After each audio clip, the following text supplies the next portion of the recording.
Savakis tweeted out this response, which you will notice is on an archive. And then Discotek Media retweeted Savakis' tweet as their statement. Okay. So Savakis says, our response to some concerns about Lovely Complex.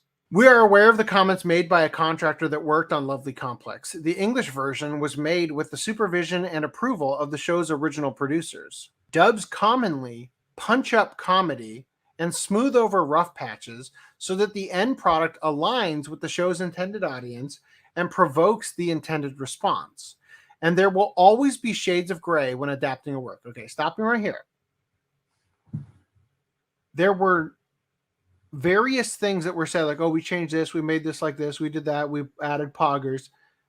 But none of the things that were put into that Patreon post were, this is what happens in the original, and we decided to go the exact opposite direction or drastically change it. Well, they have really vague statements that could be like they changed it, maybe not drastically, but changed it enough that it's like night and day when you turn the subs on, like he says. Mm-hmm. So, but again, I want to say this. He says made by a contractor. If he did it for free, what does the contract say? Bitch, you ain't getting nothing, and you working on this. I feel like he didn't even get a contract. Especially because he worked. Well, remember, he was subcontracted by Marissa Lenti.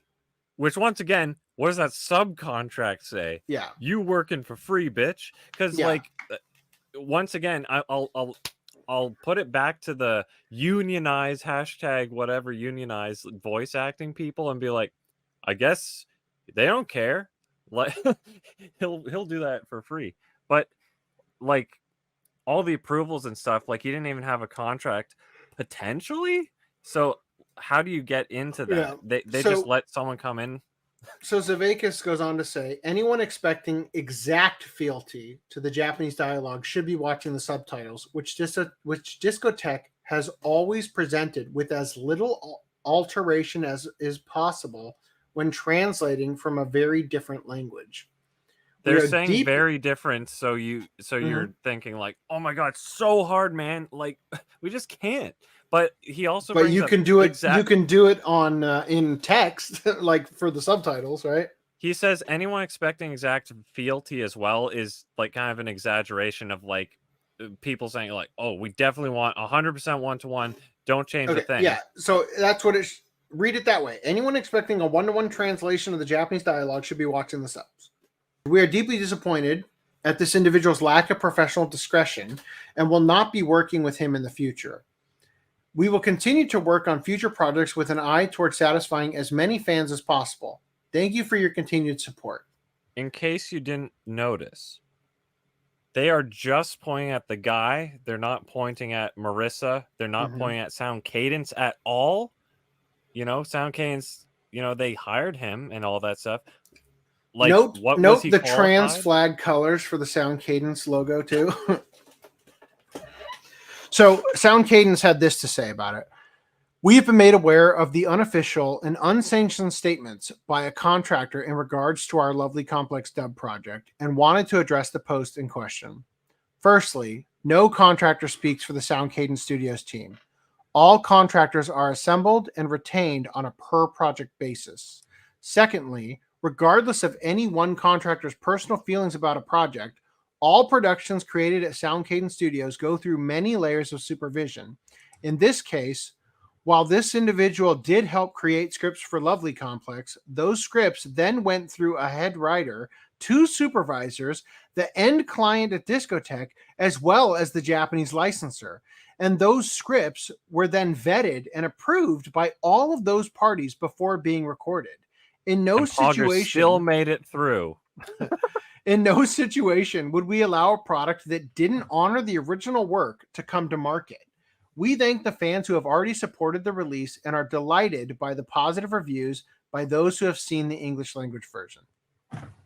Okay. Wow. So, David Miranda, Dabu David. A Discotek employee. Media OCD. Yes. Today was, quote, an interesting day on Annie Twitter, to say the least. One thing I'd like to say, aside from complete nut jobs, no one, in translation, dubbing, or production is out to ruin your favorite shows. We all just want to do the best we can, and that's what we'll all keep doing. You see, I wish that was the case, but when you have people like Jamie Markey, it's hard to fully agree. Did you just call Jamie Markey a nut job? Mm-hmm. Yeah, I was going to say, he did have a caveat in here. He said, with the exception of complete nut jobs. So he's got her covered.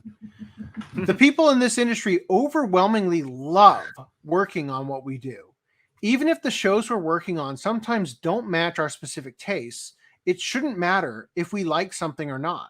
We still got to put in our 100% because every show has its fans at the end of the day. To attempt to sabotage the original meaning or spirit of a work for one's own twisted ego is completely unacceptable and not fit to work in an industry like this, where you're handling someone else's work and story. At least for our own production team, we will not stand for that. Which I think Discotek Media OCD, they aren't like, they're way less involved. However, we don't know how much they had with the actual script revision and all that, or who was in charge of that. But most of it is sound cadence, if you ask me. I wonder how many times they had to send in the script, how many revisions were ever given, and how many times did Discotek's head writer or whatever actually read through the entire script. Mm-hmm. You know, like, are they doing like this generally looks okay, yeah, whatever? Yeah, or are they doing a full audit of the script completely? I do see that as a very likely scenario. That's in the context of that they didn't a dub that they never wanted in the first place, and they're only putting on the disc because someone they know begged them to basically do it for free. Isn't it kind of crazy though to think that, like, yeah, well, we're gonna do a Blu-ray. Oh, I want to do a dub. 2 years go by. All right, finally, fucking release this bitch. You know.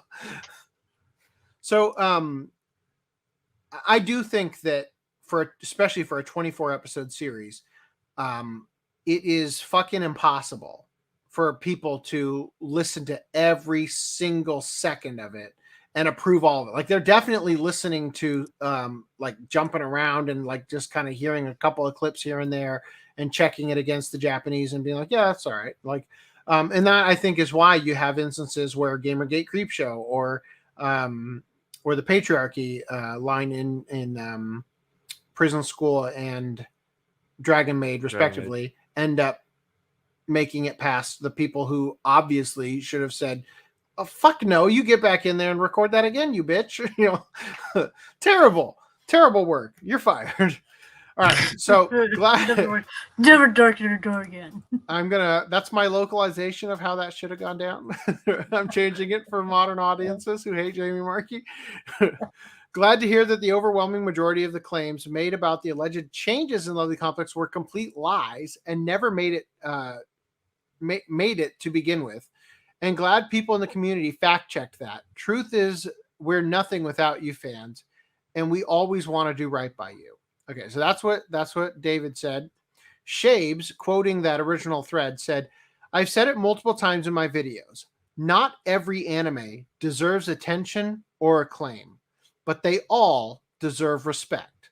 There's titles we're working on right now that make some of us squirm, but we're still giving them the best treatment they've literally ever had.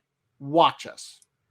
And Brady said, I really wish it was as easy to get an anime approved as some people seem to think it is, because let me tell you, there is a gigantic release I've been working on, and it's been completely finished and in approvals for like 8 months, and they want to look at every single thing.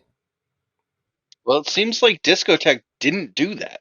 So, in response to the statements that were made, Scratchpoint says, update, Discotek released a statement regarding the Lovely Complex dub situation. While dubs are often more loose, blatant rewrites by people who openly despise the source aren't acceptable. However, it's good that they're committed to accurate subs. So this is, again, I just want to point out, Savakis' thing said, anyone expecting exact fealty to the Japanese dialogue should be watching the subtitles, which Discotek has always presented with as little alteration as possible when translating from a very different language. Except, remember this, license time. Kashimashi Girl Meets Girl Rescued and Upscale on Blu-ray also includes the classic dub and the legacy bonus features, but newly revised subtitles, much more careful about gender and pronouns. They also said, or at least Jello Apocalypse said, that companies aren't allowed or whatever to say anything about like they're trans, like be as overt about it. They can't like promote that, right? Mm-hmm. But this is an instance of that happening as well. So This was also 3 years ago. So I think that in Japan they don't have pronouns the same way that we do in the West, and I think so. For anybody who's not aware of what this series is, the main character is a guy who gets struck by a UFO and dismantled to a degree that the aliens put him back together as a woman. Am I wrong? That's the story. Well, right? they reconstruct him in the incorrect sex. Yeah.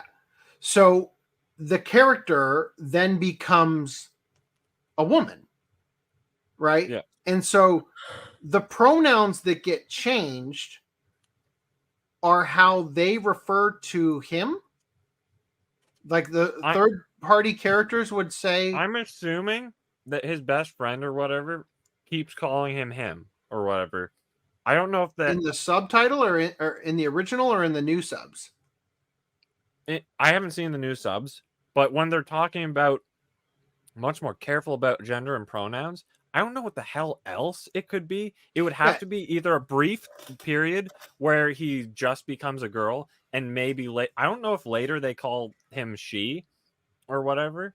I am very off-put by the level at which people will bend over backwards to satiate the trans community by taking stories that are about a traumatic experience played off of comedy of a fish out of water story and make the being what do you call it, respectful with the pronouns about misgendering them by now referring to a character who is male, who is stuck in the wrong body, literally, by now forcing him to ascribe by the pronouns of the wrong body. Right? Like this happens seemingly an absurd amount because the premise of being quote unquote trans for so long is so laughably ridiculous. Bugs Bunny dressing up in female clothes as a bit, right? For example, that it is so ridiculous that the premise of this is meant to be comedic. That's why he fucking gets hit by a goddamn UFO. It's supposed to be fucking funny.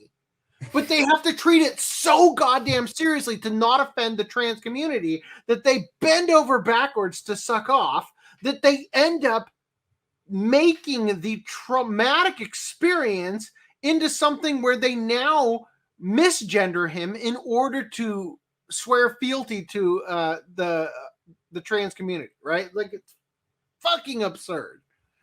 Now, moving on from here. The Discotek statement starts to ring hollow when the same guy, Savakis, is showing approval of post-villainizing the audience for bringing the Jello Apocalypse blog to their attention. It was a genuine concern, and this behavior comes off as underhanded. So these are the likes of Savakis. Now, I just want to say real quick before we go into any of this, I legitimately like Savakis, David, Shabes, Brady, everybody I know that works for Discotek, Celty and his wife, all of them are stand-up individuals. I've met Savakis in person. I had him sign Cyborg 009 for Footnum and Augie. And legitimately, there are reasons to disagree with any number of these people. But truly, I feel like it's an honest statement what David and Shabes and them said about sometimes a show you're working on is not for you, but you still give 100%. Right? Yeah, exactly. Which is why I defer to sound cadence as being like the bigger issue. Time and time again, they have delivered over and over and over and over again. Honestly, despite how he may feel, he keeps it to himself. And honestly, that is something that I wish more of the people in this industry could do. Because Savakis learned, I'm sure, at an early age, working for Central Park Media and them, that you're not going to agree with your boss on everything. You're not going to agree with the audience on everything. But at the end of the day, it's about making money. Let's look real quick at what Savakis is liking, his likes. So he liked this tweet to somebody who was quote tweeting the statement that was quote tweeting him. Next time an anti-localizer crowd person tries to insist there's a wokeification conspiracy where us translators are injecting politics into stuff, I'm going to point at this and say, nah, if we did, we'd get fired and become persona non grata in the industry, working as intended. So once again, the only reason that the person is being made into quote unquote persona non grata is the bragging about it in the outward contempt for the fans or the audience in general of creating the other, of the weeb, however he phrased it, the asshole, racist, whatever he ascribed to everybody for not thinking exactly the way he does. This other person said, what's really galling about the Lovely Complex situation is that as far as I've heard of the dub, the script itself is fine. Like whatever deep-seated loathing the Jello dude had for the material, he's apparently not a good enough writer to communicate that in the script. The specific person who set this off was absolutely being an ass, but it's entirely about that one guy being an ass, and those people are absolutely going to spin it out to their broader crusade that it's already so groan-inducing. I see the anti-localization crowd is coming out in full force with their armchair opinions yet again. Now Discotek is in the sights for who knows what. I swear, they act like they ran their dog over or something. They act like companies are infallible. So again, having read all those out loud, would you, if you were the person in charge of the company that is currently dealing with this, not also agree with all those statements? Like, these are largely people, like the first one, for example. Obviously, we don't do this or we get fired. Like, yeah, you would. We fired the last guy. So we've got here 3 clips that are playing the dub with the sub on. So you can see how much they change. Come on. Just because he turned out handsome or whatever doesn't mean I could date him. I'd just be thinking about how we used to play dress up and stuff when we were kids. So, like, if I went to kiss him or something, this is all I'd really be able to picture. No, yeah, I guess I get that. Uh-huh. That's why I can't go out with him, no matter how good looking he is now. Obviously, they felt it was problematic to call him a sissy and all that stuff and address the fact that he's being forced into girls' clothes or whatever, right? So they had to make it like, oh, he's like, like they had to come up with some excuse there. So we got this one too. Hello. Man, I can't be a hero. I look awful in spandex. Maybe, but he said you're pretty. All you really need now is a little bit of self-confidence, and that's that. Shut up! What am I supposed to do? Well, you're about to take the first step. All you have to do is reach out and seize it, girl. Come on. I am not jiving with the actual acting. She said that heroes are usually male, and they cut that out because they're like, no, that's problematic because girls can be heroes too, right? Like something like that.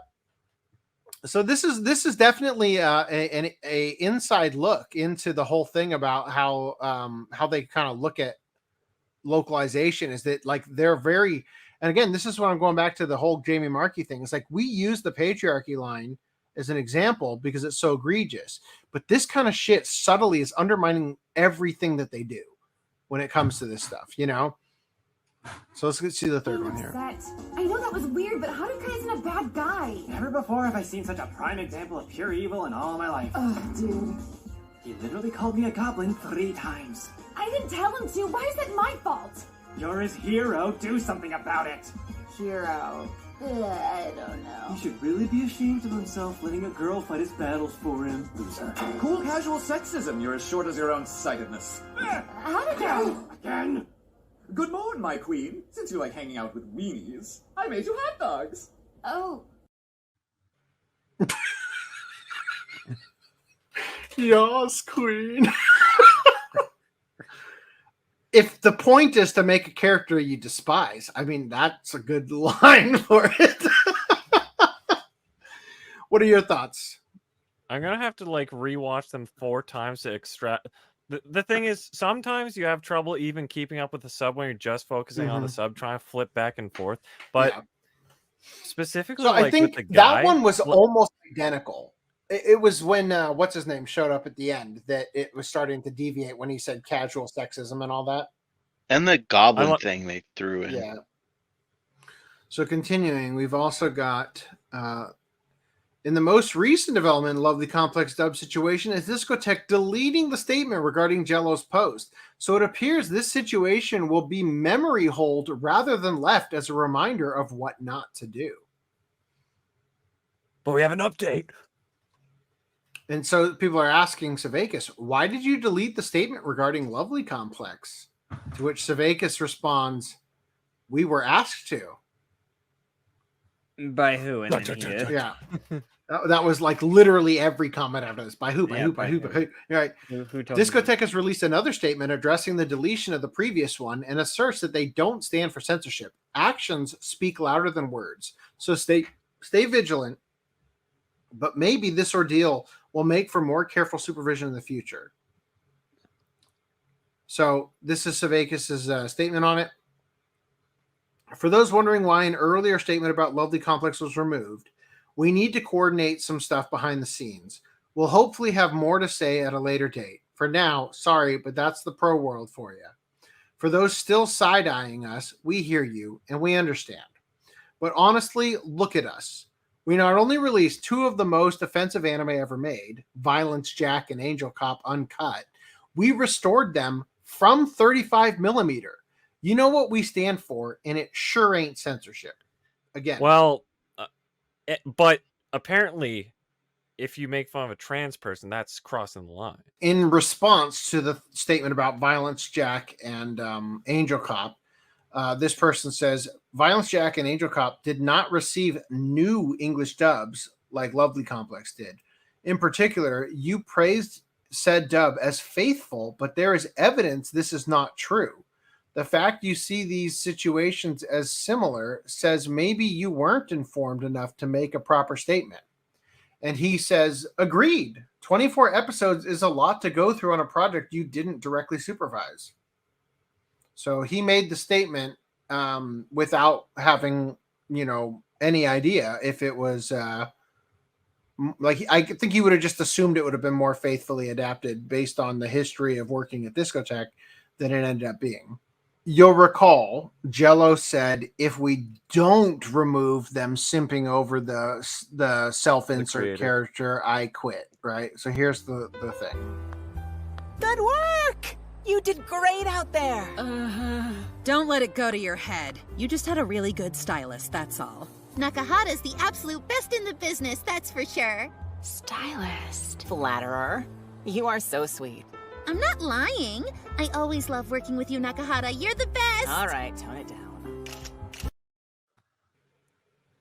So they're saying these lines weren't cut from the dub, meaning it was all a fucking lie. Although, again, it's the final episode, and it kind of sounds like he was just telling her possibly like, well, if you don't fucking change it, I'm quitting. Ha ha ha. It's the final episode. Even if I quit, we're already done. It's also, that doesn't seem like that's the only bit of that character, and he could have taken out lines earlier in the show of them praising her.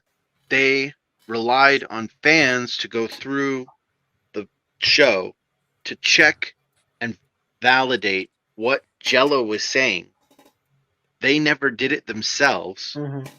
They put out the tweet saying everything was approved, but just because it was approved doesn't mean anyone actually read what was getting approved. That's why this tweet in particular, when so- Justin's like, see, they didn't cut out the line. It's like, I mean, sure, that's one line. I Yeah, don't so know what he's the rest making is. so put into context, all of these tweets where he's like, this never happened and stuff is based off of, from my understanding, just what he's going through on Twitter and seeing like, look, we have evidence here from a fan, not from us doing an independent look at the show, just from a fan. Oh, look, clearly this doesn't gel with what Jello is saying. You know, when you describe it like that, that seems kind of weirdly negligent. Okay, so I want to or read this again. uninformed. I want to read this again with the clips we've just watched, all of them in our fresh in our minds. We are aware of the comments made by a contractor that worked on Lovely Complex. The English version was made with the supervision and approval of the show's original producers. Dubs commonly punch up comedy and smooth over rough patches so that the end product aligns with the show's intended audience and provokes the intended response. And there will always be shades of gray when adapting work. So, of the clips we watched, what part of that statement's not true? I never said it wasn't true. Yeah, but I'm just saying, like, literally, there's no reason to redact that because Redact what? Like, for him to have deleted this tweet and oh, well, that's coming up later. Yeah, I'm just saying, like, there's not actually a reason for him to have had to redact it. Well, we don't know. Everything he said is actually well, that's kind of like true. what I was saying when I heard the punch up comedy for Dubs. That was like, okay, so he's admitting that we're changing things a bit more than, like, I don't know, not changing them. He didn't. I don't think he stated a falsehood here, but I mean, we'll get to it. But he was asked to take it down. That's why he took it down. Right. True. So I'm just saying that smoothing over rough patches. So a rough patch could be things are unclear because the way the show was originally produced doesn't actually, like, there are some like things where like the plot gets lost. Like I remember thinking, and can't think of a specific example right now, but when I was watching Psycho Pass, I remember there being a couple things where it's like the plot moved on, or maybe it was the whatever show we watched before Psycho Pass, some plot moved on, and it, like, I had to like go back and like rewatch it to try to figure out what was going on because something just wasn't handled as appropriately as I thought it should have in terms of, you know, narrative storytelling. And so an example could be, well, there's something that in the original subtitled version doesn't make perfect sense, but by changing an otherwise innocuous line that isn't that necessary, you can now make the narrative make sense, right? That would be an example, I think, of smoothing over a rough patch, right? And so that the end product aligns with the show's intended audience and provokes the intended response. If the intended response is that you're supposed to despise the white knight guy who's like, yes, my queen, I mean, that got me there with using your casual sexism. Oh, my queen, here's your blah, blah, blah. It's like, I want to punch that guy in the face, you know? And if that's how I'm supposed to feel, mission accomplished, you know? So anyway, moving back to where we left off. Previously in the thread where David was talking about that stuff that we covered, this person said, he literally changed it. What you're saying goes against the actions. He may have tried, but it didn't work. Most of what he said he changed either never existed in the original to begin with, such as the anti-trans radar bullshit, or never made it in the final cut to begin with. And then once again, though, like the Savakis thing, it's like they point to, like, there's this one clip.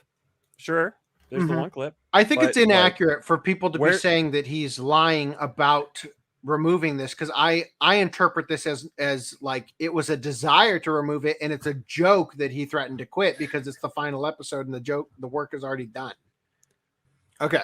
In order to know if it was a joke, we'd have to look at the full, like, every scene of that character and see how many changes were made.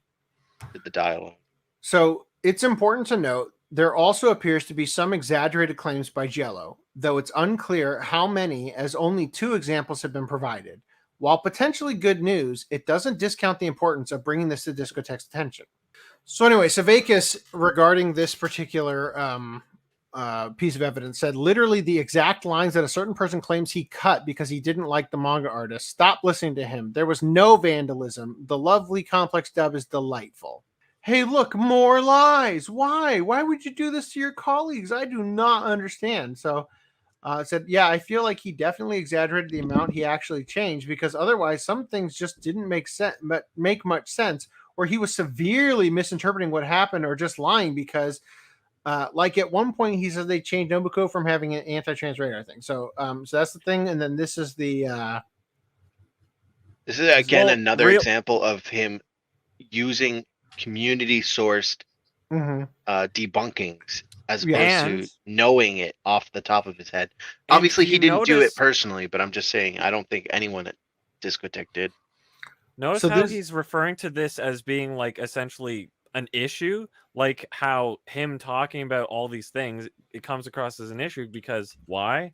Because he's acknowledging that it sounds like, you know, changes are being made in certain ways, right? Is he not? So this is the thing that I was talking about earlier, where this person is saying to just being weird regarding the about having Nobuko having an anti-trans radar, to just being weird and petty about Seiko, but like that was what actually happens. Nobu-chan hated Seiko at first because Seiko was cute and Nobu saw her as a fashion rival. Nobu wasn't clocking her. She actually did see her as a fashion rival. I dress the cutest at this school, blah, blah, right? I will not lose to the new girls. Manga plus the older subs. I don't know what the fuck he was waffling about, but that isn't a change to the script. It's actually just what happens in the story. You're friends now?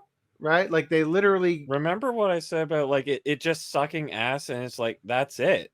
Oh like, my gosh, that skirt you're wearing is so cute. Where'd you get it? Right? So it wasn't a bracelet, it was the skirt. It wasn't a physical anti-trans radar? No. I'm disappointed.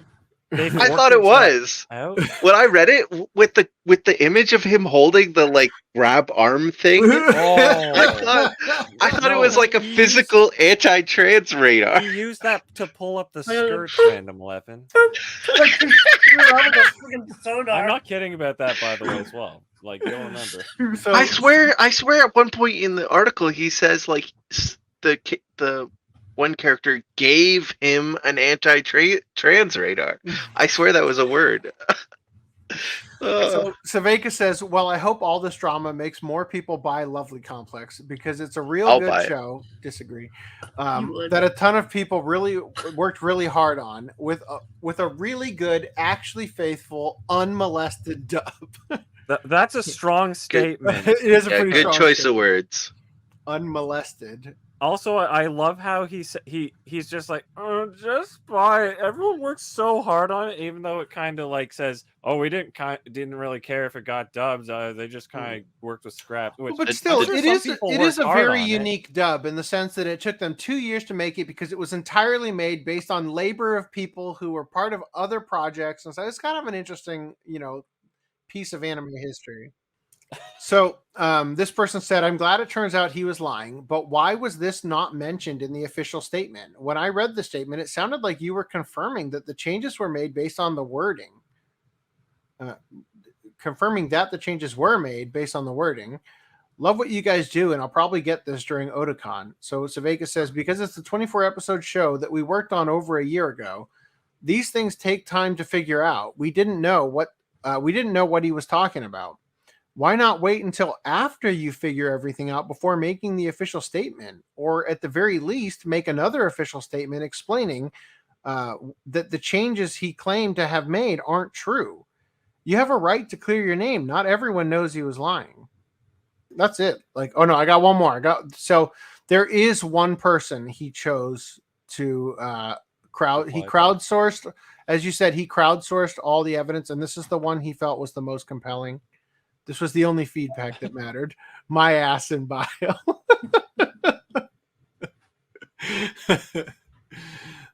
I guess my closing thoughts is it leads things to be a bit worrying, like, you know, especially because this is going through Discotek, which we're used to being like, oh, they're impenetrable, yada yada. I mean, we still have to see, you know, the actual extent of the Blu-ray, but if nothing else, based on the cast I heard, I feel like too much slips through the cracks at every level that gets to the Japanese producers that approve the voices. And I'm convinced, because the Japanese producers don't speak English, they just hear the pitch and they're like, oh, that's generally close enough. Okay.